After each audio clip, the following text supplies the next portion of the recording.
The morning drive on this Thursday morning. 8:06 is the time. 241-1059 is our number. And I was going to say this is going to be a good news segment, and I guess we can think of it like that, although it's not good news if you get a traffic citation for whatever reason. You know, obey the law. But in case you make a little mistake here or there, it can happen to the best of us. Just don't do it repeatedly. But if you do it, there's an easier way to take care of that now. And here with us from the Valdosta Police Department, Commander Gene Bell. How are you, sir? I'm doing well. How are you? Doing great. Good to see you. You too, thank you. This new program that you have sounds like it's working fantastic. It really is. It's an online payment thing where you can actually go online and pay your citations. I mean, very easy. Yeah, the site itself is it pretty easy to use? It is. You can go to www.valdostatix. That's VALDOSTATIX.com. And you can go on there and pay any citation that you get whatsoever. Wow. Parking tickets, speeding ticket, whatever. You can go on there and pay online. It just takes a couple of minutes. Just a couple of minutes. You can call us and find out what your fine is, and we can tell you what your fine is. You can call 229-242-2606. We'll tell you how much your fine is. You can go online. It takes you a couple of minutes. Use a credit card and pay it, and you're done. Is there a link from the police department website, or how do folks find the website once they get a citation? Well, what happens? It's not really from the police department. Right. But what they can do is they can either call us, or like I said, that's why I gave them this website, the ValdostaTix.com. Right. So they can actually go there, and it's through a company called In Court that we found, and just go on their website and they'll direct you from there. Gotcha. And so again, now let's find out. Obviously, that makes it much easier for the public. Absolutely, to be able to do it does. Right. But also, well, first of all, the program started.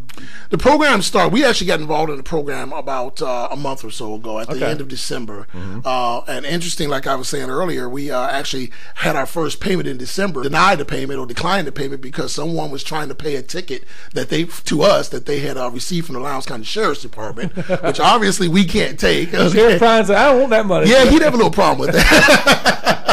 But since this got kicked off just here we're 26 days into January, you've had a lot come in? Yeah, we've had more than 30 people to actually pay in January, and I've probably got 5 or 6 sitting on my desk now. Because what happens when people pay, In Court sends us an email saying, hey, Eugene Bell has paid his ticket online. I can go online. It takes me just a couple of minutes to verify the information that this ticket does belong to us, that it is the same Eugene Bell. We pull the docket, etc. And then I can accept it or decline it, depending on whether or not the person has paid the right amount, or if the ticket doesn't belong to us, etc. Gotcha. By the way, Commander Bell has not gotten a ticket, so don't start that rumor out there. So. No, actually, I did get one in 2009. Just to go to show they play fair for everybody. Yeah, it's fair for all. Yeah. This also, as far as convenience for you guys and more efficiency. First of all, are you getting more in than usually you would? Yeah, we are. Actually, we're starting to get a lot more people to pay who normally would not have paid. I received a payment from a person who got a ticket back in 2002, and that person actually lives in California now. Really? But because of the convenience of this program, they actually made the payment online and got it out of the way. And that's money you would have never seen. Well, that's probably money we never would have seen. I mean, because they're in California. I'm surely not going to send someone to California to pick them up. If they do, I'm going to be the one that goes. No, we're not going to send anybody to California or Alaska, to pick someone up. So, so that's money we would not have seen. Yeah, and again, technology just works when it works well, and this obviously does. And I know you said earlier that when you heard about this, you weren't sure quite if this is going to work or not, but then you talked to some other folks who said, jump on it. That's correct. When I first heard about this program, I was like, I wonder if this is really going to be worth it. And, I verified that there's like 40 other agencies in Georgia and maybe 5 or 6 in South Georgia that are actually using this program. So I did some homework and actually called around and checked with some people and found out that they loved it. And they said, man, you will love it. You'll never want to go back to anything else. Wow. And yesterday I received a call from the Lowndes County Sheriff's Office because they're considering doing the same thing.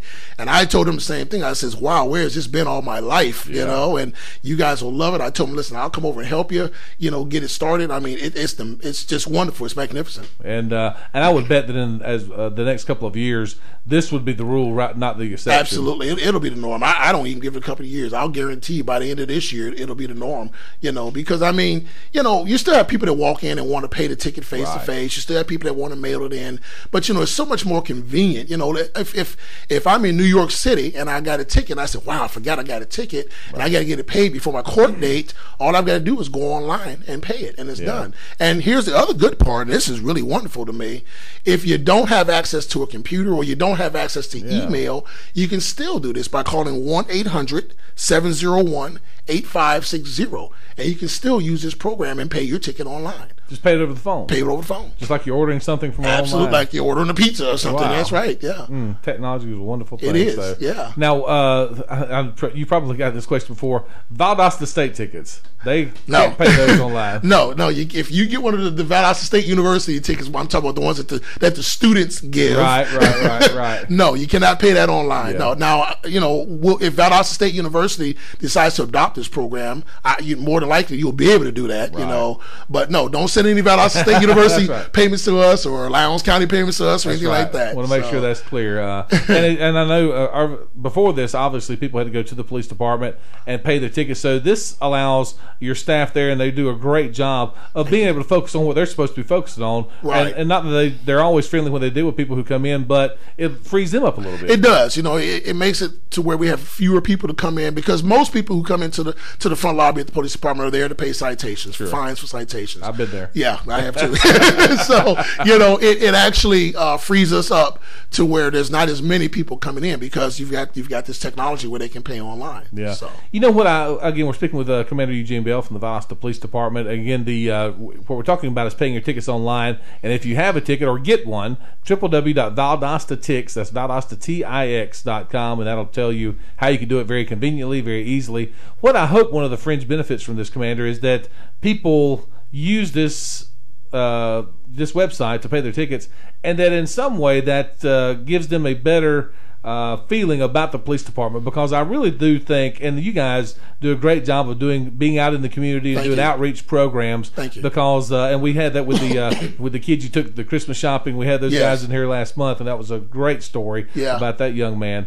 But I constantly see people having a bad view of the police, and that's, I know, a constant battle that you guys fight. It is, and hopefully this is a way to, again, kind of put in people's heads that you're out there for us. I hope so too. It's interesting you say that. Yesterday, I sent a letter to an individual, and of course I won't name him, but he got a ticket from one of our officers, and he was pretty upset, and he actually acknowledged that he had violated the law, but he thought that we were picking on him and said, you guys should use more discretion to give me a warning. And the thing that the person had done was really inherently dangerous.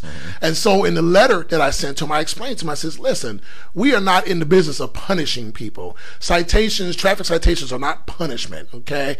They're basically designed to, number one, to let you know, listen, you violated the law, but more importantly, to let you know, listen, you need to be more careful, because if we issue citations, it'll make people, be more careful, which saves lives. Exactly. I spent 3 years as a motorcycle cop. This is I'm actually going to my 36th year of law enforcement, which is scary. Thank you. But, I spent 3 of those years as a motorcycle traffic cop, and I worked a lot of traffic accidents involving deaths and serious injuries. And you know what? I tell you, those are really heartbreaking to us. People don't think we have feelings. We have feelings too, you know? So if I can give you a ticket, and that will persuade you to be more careful and can save your life, or someone else's, or prevent you from, losing a limb or your sight or whatever. Again, it's not about punishment. Right. It's about enforcing the law, and it's about trying to get the public to be safe. Exactly. And it's just like, I try to compare things where we can relate to them, but it's just like if you have kids and you say, hey, don't do that again, they may or may not remember. If you say, hey, don't do that again, or I'm going to take away those toys, they're going to remember. Absolutely correct. That's right. 241-1059. We do have a call coming in. Hello, caller. How are you today? Appreciate your call. We're going to get the commander to respond off the air, but not off the air, on the air. But caller, thanks so much. And again, just to make sure everybody's clear, the judge is not part of the police department. That's correct. The judge makes that determination. I mean, and I empathize with him, I sympathize with him, but the judge does make that determination. We don't determine. That's what I say. It's not punishment. We don't do it to punish. Anyone who gets a ticket, if you disagree with it, you have the right and the opportunity to go to court, stand before the judge, and explain the situation. Exactly. And then, of course, the judge makes the final determination as to whether or not she'll, whatever she's going to do. Right, whatever decision she makes. Right. So, but again, they are out there to, you may have driven around for 2 weeks without those taillights working, and that could have caused something. It very well could have. Yeah. Could have caused a rear end collision, you know, et cetera. And, we understand that things happen. I mean, I know things happen like that. And that's why you have the opportunity to go to court. That's why you're innocent until proven guilty. Exactly. So this is a great system, though. Again, if you receive any kind of traffic citation, correct? That's correct. Parking ticket, speeding ticket, if you run a red light, any type of traffic citation, you can pay. Not DUI, but the regular traffic citation. And let me say, I'm glad you said it. There are some tickets that are called mandatory court appearances, like DUI, or if you're under the age of 21 and you get a certain kind of ticket, then you're going to have a mandatory court appearance. And if you try to pay that online, actually what I'm going to do is decline that payment, because you have to show up in court and let the judge make a determination as to what will happen. But otherwise, if there's no mandatory court appearance, you're good to go. Pay it online and do it before that court date. But like you said, you've received some from 2002. I got one from 2002. And I know what he's talking about. What happens is, if you fail to pay your ticket, here's the deal. If you get a ticket today, you get a court date to go along with it. Now, you've got like probably 45 to 60 days before your court date. And you must, if you choose not to go to court, then you have to pay that ticket by 2 o'clock the day before your court date.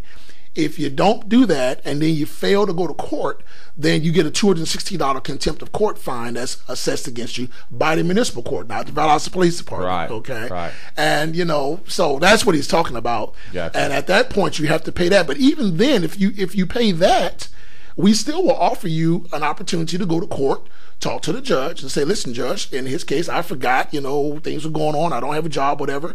And there's a possibility that the judge will, take away that court date. To take away that $216 contempt fine. Exactly. But that's the judge's part. That is exactly right. Yeah. It's up to the judge. Right. This is a great idea, Commander Bell, and so I hope a lot of people take advantage of it, and I think that they will. Yeah, I hope so too. Yeah. So again, if you get one, ValdostaTix.com is the website to go to, or give that number one more time, please. The number is 1-800-701-8560. Thank you for inviting me. And thank you to all of our law enforcement officers, the police, sheriffs, state troopers, whatever they are, fire personnel, EMS, for keeping our streets safe and keeping our neighborhoods safe. You guys do an amazing job. Thank you. For far too little pay, but thank you. But no, and especially 35 years. And your sons are also. Both my sons are police officers. One is a police officer in Tifton, and one is in Moultrie. Oh, wow. Yeah. Well, fantastic. We appreciate everybody. So, thank you. And thanks for being here this morning. We appreciate it. We'll take a break and come right back. More of the Morning Drive, brought to you by Valdosta Toyota, right after this on News Talk 105.